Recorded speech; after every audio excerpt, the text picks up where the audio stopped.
दिल्ली में यहाँ जनता दल यूनाइटेड का एक मीटिंग हुआ है, उसमें बिहार के बारे में बहुत सारे कुछ बताया गया। मुख्यमंत्री नीतीश कुमार की समय पर जो कुछ भी काम धाम हुआ है वो विदेशी चैनल में भी दिखाया गया है, जो बिहार में ये काम हुए हैं। फिर भी क्वेश्चन ये रहा जाता है कि जो आगे जो चुनाव प्रक्रिया जारी चल रहा है उसमें इलेक्शन कमीशन, आपकी जो अपोजिशन पार्टी और आपका ये जो वोट चोरी, उसको क्या इम्पैक्ट पड़ सकता है अभी एनडीए में? देखें, बिहार 2005 के बाद नीतीश कुमार जी ने सत्ता संभाला। 2005 के बाद कभी उन्होंने मुड़कर पीछे नहीं देखा। जहां हत्या, अपराध, लूट, बलात्कार जैसे चीजों से लोग पीड़ित थे, शिक्षा और स्वास्थ्य के छोटी छोटी समस्याओं के लिए दिल्ली से बाहर जाना पड़ता था। जितना कुछ विकास हुआ है, जितना कुछ बिहार में हुआ है, ग्रोथ हुआ है, डेवलपमेंट हुआ है, विकास हुआ है, मैं समझता हूं कि इसके बावजूद इससे बड़ा मुद्दा, इससे बड़ा कोई ये हो ही नहीं सकता। इसलिए निश्चित तौर से बिहार के जनता माननीय नीतीश कुमार जी के पक्ष में, जनता दल यूनाइटेड के पक्ष में, गठबंधन के पक्ष में, एनडीए के पक्ष में जबरदस्त मूड बनाए हुए है, जबरदस्त ये में है। वहां हर तरफ लहर है, हर तरफ लोग इंतजार कर रहा है डेट घोषणा की। इस बार चुनाव आयोग या कांग्रेस का ये जो है रोड शो, ढाबों पर शो करना, ये सब कुछ काम नहीं आएगा, सब बेकार नजर आएगा। जनता अब बहुत समझदार हो चुकी है, अब आप उसको आसानी से धोखा नहीं दे सकते। बिहार इलेक्शन से पहले ये कार्यालय में जो आपने प्रेस कॉन्फ्रेंस रखवाया, आज का प्रोग्राम है, उसका मुख्य उद्देश्य क्या है? आज का उद्देश्य जो कार्यालय में है, हमारा उद्देश्य है कि हम बिहार चुनाव के लिए अपने कार्यकर्ताओं को, अपने नेताओं को जागरूक करें, ताकि जो हमारे मतदाता हैं वो लोग समय से बिफोर चलें, समय से पहले चलें, लोगों को जागरूक करें और अपना मतदान करें। लेकिन जो मतदाता नहीं हैं वो भी चलें और लोगों को प्रेरित करें, वहाँ के कामों की जानकारी दें, इतिहास बताएं। अब आजकल के नए नए बच्चे हैं, उनका उम्र ही है 15 साल, 17 साल, 18 साल, तो उनको 20 साल ही अगर है तो जब 5 साल का था तभी नीतीश जी आए थे, उसको पता नहीं है कि इतिहास क्या है, बीती हुई कहानी यहाँ का क्या है। उसके माँ उसको किस तरह से रातों को सुला देती थी कि सो जा, नहीं तो कुछ हो जाएगा। इतिहास पता नहीं है तो कम से कम हमारे साथी, हमारे लोग जो बिहार जाएंगे उनको बताएंगे कि 2005 के पूर्व का बिहार क्या था और आज का बिहार क्या है। सर, आज उपराष्ट्रपति का चुनाव है, इसके बारे में क्या है? चुनाव उपराष्ट्रपति का है, एक सामान्य प्रक्रिया है, कॉन्स्टिट्यूशनल पद है। एनडीए के प्रत्याशी जीत रहे हैं।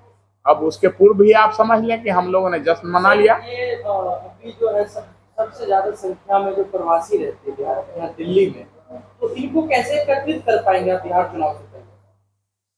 देखें, बिहार चुनाव से पहले बिहार और बिहारियों का सबसे बड़ा त्योहार होता है छठ, और छठ में मैक्सिमम बिहारी दिल्ली से ही नहीं पूरे देश से, विदेश से भी बिहार वापस आ जाते हैं। तो ये एक सुनहरा अवसर है, छठी मैया का देन है, कृपा है कि लोग स्व ही लोग बिहार आ जाएंगे और अपने मतदान। विपक्षी पार्टियां जो एकजुट हो गई हैं, बड़ी बड़ी रैलियां कर रही हैं, लेकिन आपकी तरफ से या एनडीए की तरफ से हमें इतना बड़ा एक कार्यक्रम अभी तक नहीं देखने को मिला है। तो क्या एनडीए सुस्त है या एकजुट नहीं है या आगे कोई इस तरह का कार्यक्रम करने का आप लोगों की नीति है? देखें, रैली वही करता है। बॉडीगार्ड की जरूरत किसकी होती है? जिसका बॉडी कमजोर हो। हमरे पीछे कोई बॉडीगार्ड देखे हैं? बाकी दूसरे प्रदेश अध्यक्षों को बहुत सारे हैं, विधायक हैं, उनके पास 4-4, 6-6 पीछे चलता है। वाई श्रेणी, जेड श्रेणी, डी श्रेणी, सब तरह के श्रेणी है। तो हमारी कोई आवश्यकता नहीं है।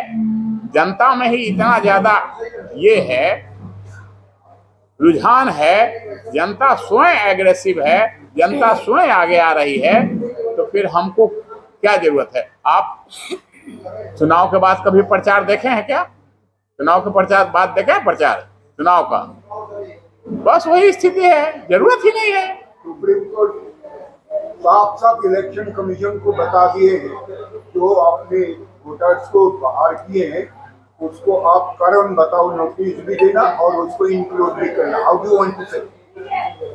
चूंकि संवैधानिक अधिकार है, अगर हम भारत के नागरिक हैं, आप सभी में से कोई भी व्यक्ति अगर देश का नागरिक है, उसका उम्र 18 से ऊपर है, मताधिकार करने का अधिकार उसको है, तो हर हाल में आपको मताधिकार करने का अधिकार देना चुनाव आयोग की पहली प्राथमिकता है।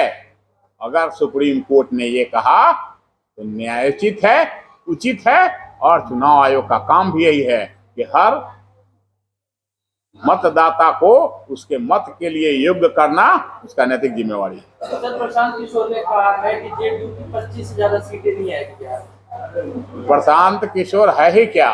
कल तक एक प्लानर था, नीतीश कुमार के अंडर में ही काम करते थे। हमारे एनडीए में सबसे पहले मोदी जी के साथ आए थे। हर कुत्ता काशी चल जाएगा क्या? हर कुत्ता अगर काशी ही चला जाए तो फिर हम लोगों के गलिये में लात डंडा कौन खाते रहेगा? प्रशांत किशोर जी उन्हीं कुत्तों में हैं जो अभी भी खा रहे हैं लात जूता, कल भी खाएंगे।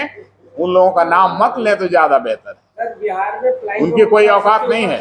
हाँ? क्या करेंगे एनडीए?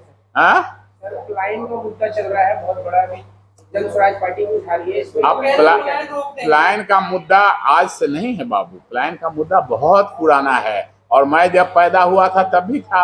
इसलिए कि आर्थिक रूप से बिहार जैसे ही अलग हुआ, बिहार जैसे ही दो भागों में हुआ, बिहार और झारखंड, बिहार के पास कुछ नहीं बचा, केवल भालू और लालू जी के अलावा भालू और लालू ही केवल बचा था। परिणाम क्या हुआ कि रोजगार के लिए आप कहीं तो जाएंगे, शिक्षा के लिए कहीं तो जाएंगे, तो लोग पलायन हुए। अब जल्द ही आप देखेंगे कि भारी संख्या में लोग वापस भी आ रहे हैं, और आने वाले दिनों में युवाओं को ये अवसर नहीं मिलेगा। सर, आखिरी सवाल आपसे, क्या संदेश देना चाहेंगे बिहार के?